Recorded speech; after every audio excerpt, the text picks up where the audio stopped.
我还以为呢，从新加坡回来过后，我应该会很少机会再穿这样子的 formal 衣服啊。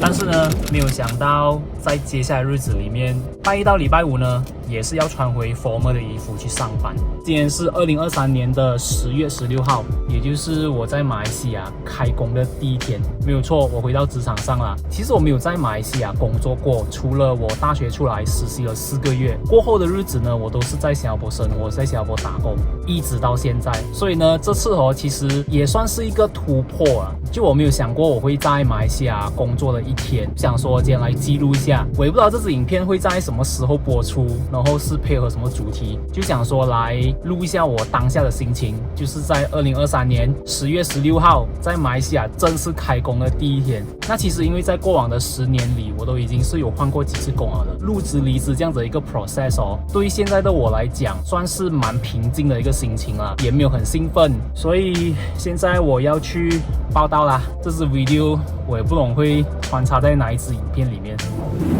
2024年的1月9号，然后现在是8点15分，多一个15分钟呢，我就要去上班啦，因为我的开工时间是8点半。但是呢，今天是我的 last day， 是的，我又辞职啦。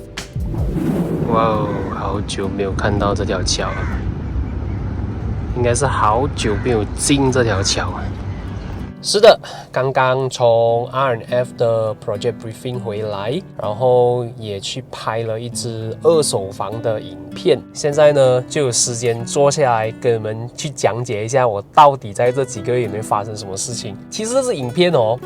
就好像一开头你们所看到啦，我是要跟你们讲我回到马来西亚2-3年过后，新 COVID 终于可以重新返回职场，而且这次是重新的尝试在马来西亚工作的一个内容啊。但是我万万没有想到结果会变成这样子，就是在短短的3-4个月吧，对，从10月16号呢一直到现在。那我现在的工作会比较专注在 property agent 这一块。2024年我的最主要的目标就是 concentrate 在我的 property career 试试看，这个可能以后再跟你们分享。今天这支影片我是要跟你们分享这整个过程到底发生了什么事情啦。就在这几个月里面，我就经历了跟以往一样就职了过后，然后就发现一些东西，然后又离职的这整个过程。但只是不一样的点呢，就是这一次是在马来西亚，所以这个就是我想跟你们分享的东西啦。首先呢，我要讲的东西是我竟然能够在影片面前跟你们去分享，就证明我已经完成了这整个自我了解的 process。 因为其实很多事情在你经历的时候啦，你要去自我消化探索，然后去理解在这整个过程里面是什么原因会造成这样子的事情发生，再就是间中所学到的东西到底是什么。而现在我可以坐在这边跟你们讲了，跟你们分享，就是因为我已经完成了这个过程。可能有些人会讲你在讲废话啦，但是我在这里愿意分享，就好像我这个频道一直以来的初衷，我始终相信我讲的这些东西可能在某一些人的人生阶段当中可能会给到一点启发。我觉得这个就是我要呈现的内容的艺术啦。不管别人怎么讲，我可以坐在这边讲，就代表我已经有足够心理准备去迎接任何的 comment 啦。 OK， 今天来到 A 大海来跟你们剖露心声。 OK， 那么首先呢，我就来跟你们分享一下为什么我会在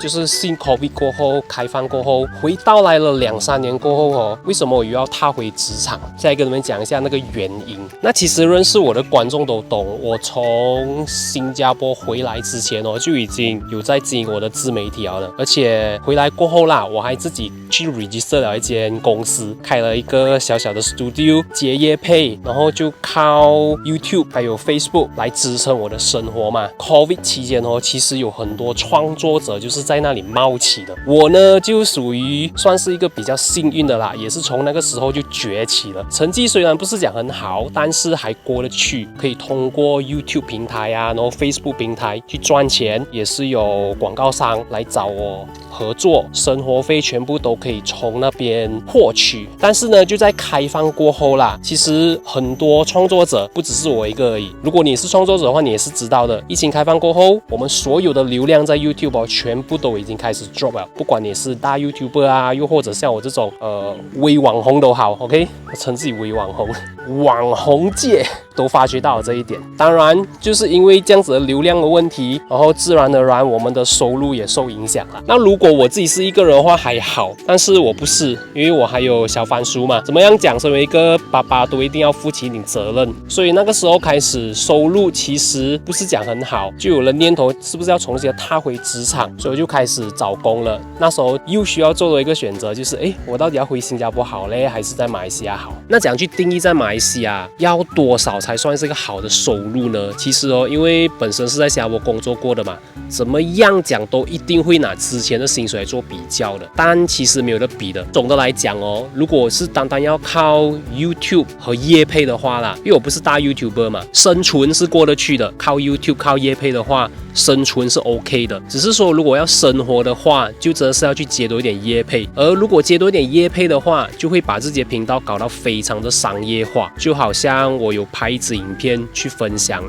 为什么有些观众会讲你的内容越来越多的业配有点反感之类的。而我自己本身呢，其实是比较在乎内容的人，所以有时候当我再去跟厂商接洽的时候，我就有一点不愿意去舍弃掉自己内容的那一块啦。怎么样都有一个感觉讲这个是我的初衷，所以是不是我可以找一份比较so-called稳定OK， 在这个资本主义社会里面，大家认为稳定的工作就是拿一个死薪水，然后再把内容创作这一块当成是一个 side income， 成为一个辅助啦，就好像老高与小莫的那个频道这样子。其实我是向他们看齐的，所以就这样子呢，我就去尝试找了工作。而且我为什么会选择在马来西亚工作呢？是因为这个其实也是机缘巧合啦。就投了 resume 过后，有一间其实我投的 resume position 是跟我之前做内容创作的东西是很相似的，就是 as 一个 content creator 啦。我会选它原因是因为它非常靠近我的家，这个是非常吸引我的一个东西。我就想might as well 就 try 一 try 啦，工钱虽然也不会很高，对我来讲就去试试看，所以我就踏出了那一步。这个就是开放过后什么原因我会去想要找工。总结来讲就是经济这一块啦，因为其实如果你要我回新加坡工作的话，又要重新那个 process， 我就想试一下别的。怎么样讲，在马来西亚做工这个东西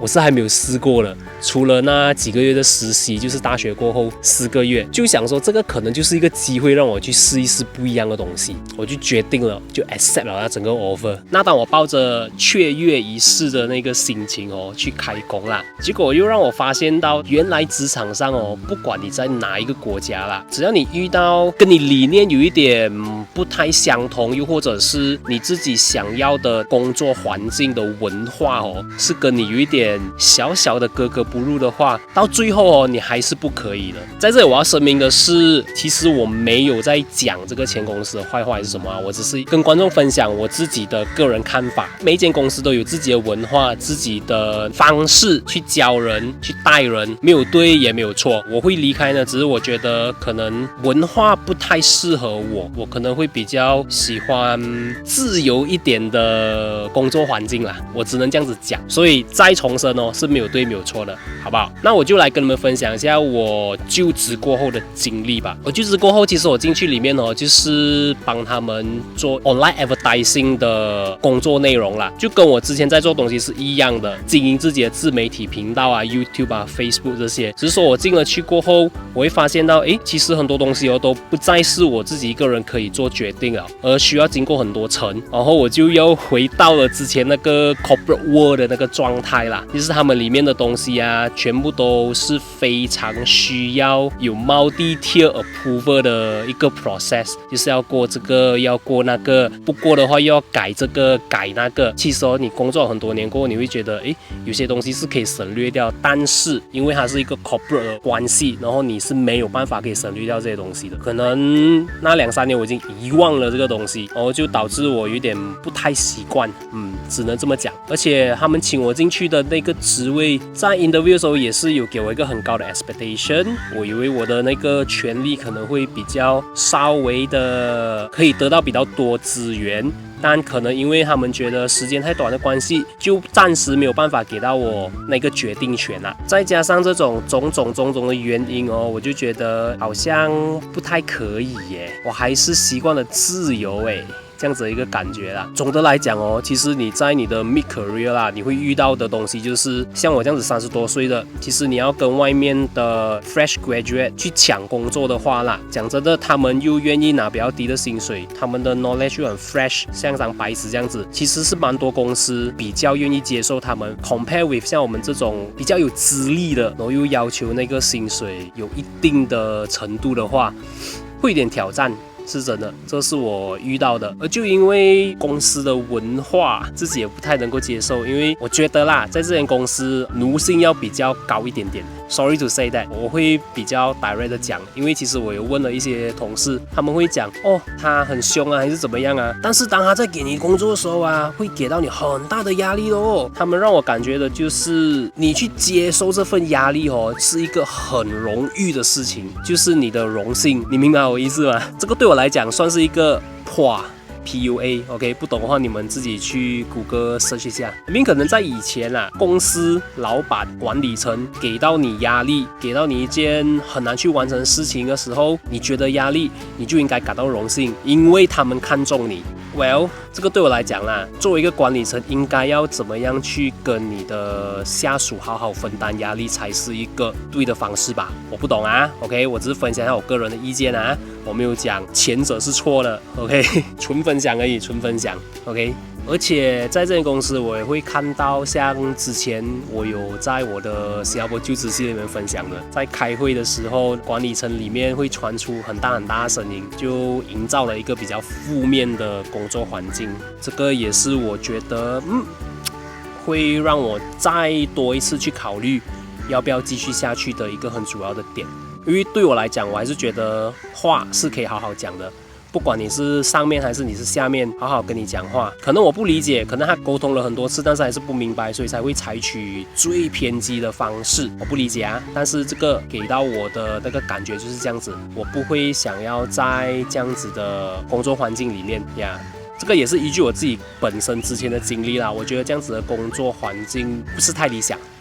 就是综合了这些一切的一切，我才决定说，是不是我到了这个人生阶段哦，打工已经不再适合我了嘞？我是不是要 fully concentrate 在 property 这一块，就是 self-employed 这一块嘞？所以我才会在这里。那这个时候哦，就应该会有一些老观众会讲啊，杰克，现在你都要回到职场上了嘛，为什么你不要直接回新加坡嘞？你知道现在新加坡对马来西亚汇率是多少吗？3.5哎，迟一点就变4了哦。然后你又是 PR， 这么好的机会，为什么不要回去？那其实我想讲的是哦，在马来西亚工作啦，它算是一个我想在我人生当中完成的一个清单。这样子讲，可能有一些人会觉得很可笑，但是作为一个马来西亚人，没有在马来西亚工作过，我就觉得对我来讲是有点讲不过去啦。我自己而已啊，我自己 OK。现在的种种状况加起来，可能就是一个很好的时机，让我去试试看。我觉得是一个机会啦，我把它看成机会。所以今年我还是决定会在这边试一试。至于回不回新加坡，在新加坡工作那段时期，身为一个马来西亚人，虽然手持着新加坡 PR 所遇到的种种状况，身为一个自雇人士的时候，身为一个 financial advisor， 在面对新加坡顾客或者是马来西亚顾客的时候，这些经历我都已经有过了。就唯独在马来西亚，身为一个马来西亚公民，在马来西亚工作这件事情哦，在我人生当中是还没有正式完成超过1年的啦。所以有了这个机会，我为什么不去试一试嘞？对不对？同意吗？同意的观众可以在影片底下打1，可是如果不同意的话，就打一个2给我知道。再顺便加上去，为什么你不同意我这么做？我们来探讨一下。要回去的话，其实只要把工钱调低一点，send个 resume 回去打工，生活还是一样过的。只是可能我有时候就自己就是想 try 不一样的东西，想跑别人不一样的路，自己拿苦来受。但我觉得这个就是人生，我不想就一成不变，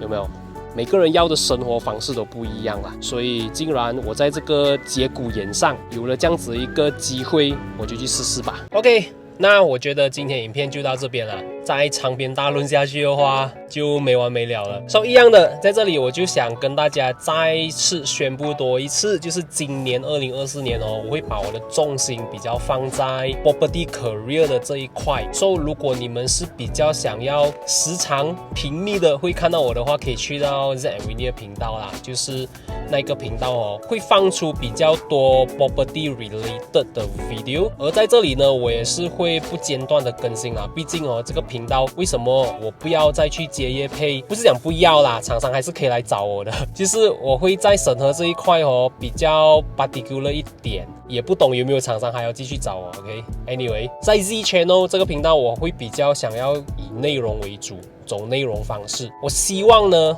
今年的希望啦，就是可以在 property career 这一块做得很好，不管是生活费啊，还是什么饮食起居的费用，都是可以从 property career 这边 set 的。而内容这一块，在 Z Channel 就是非常会让我走心的这一块，跟你们分享的这一块哦，我是很想把它做好的。因为讲真的，当我在做一些内容感动到一些观众的时候，我所得到的 feedback 哦，纵使有一些资本家他们会觉得做内容所得到的一些满足感都是废话之类的，但是这个对我来讲还是很重要的，毕竟它都是在我 COVID 的时候，我最辛苦的时候，我就是因为做了内容而让我自己的心理转变起了一个很大的帮助。这个是我永远不会忘记的，也就是我所谓的初衷啊。所以做好内容这一块，我还是会继续下去。可能就是我这一份叛逆，也会有一些观众会讲，都叫你早早回去新加坡工作的了啊！你看新加坡都已经起到3.5了，都叫你不要放弃新加坡工作了。只是我想讲的是，每个人走的路都不一样的。你看我从 COVID 走到现在，其实我经历了也蛮多的。我的人生历练怎么讲，都比那些含辛茹苦10年在同一间公司，从低爬到高的整个过程来得精彩的多。但是我没有讲那个是错的，这个只是每个人的选择都不一样，没有对没有错，只是看你的生活要怎么样而已。我也没有要贬低任何人，也没有要抬高自己，只是在这里纯粹分享我自己的观点跟自己的意见。我还是相信 YouTube 是一个自由言论的地方啦，所以为什么会有很多创作者还是愿意在这个平台上分享自己的观点，分享自己的影片？所以在马来西亚的内容创作圈子里面哦，想要宣导的东西就是自由言论也很重要。好啦，废话不多啦，今天也讲了很多废话。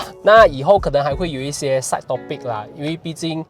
在马来西亚工作几个月哦，也是有蛮多感触的，可能有想到一些有趣的 topic， 我也是会拿出来分享啦。那今天影片就到这边啦，如果喜欢这支影片的话，就给我一个赞，然后觉得这支影片不错，或者你想要给我一些你自己的看法，都可以写在下面 OK。那我们就下一支影片见咯，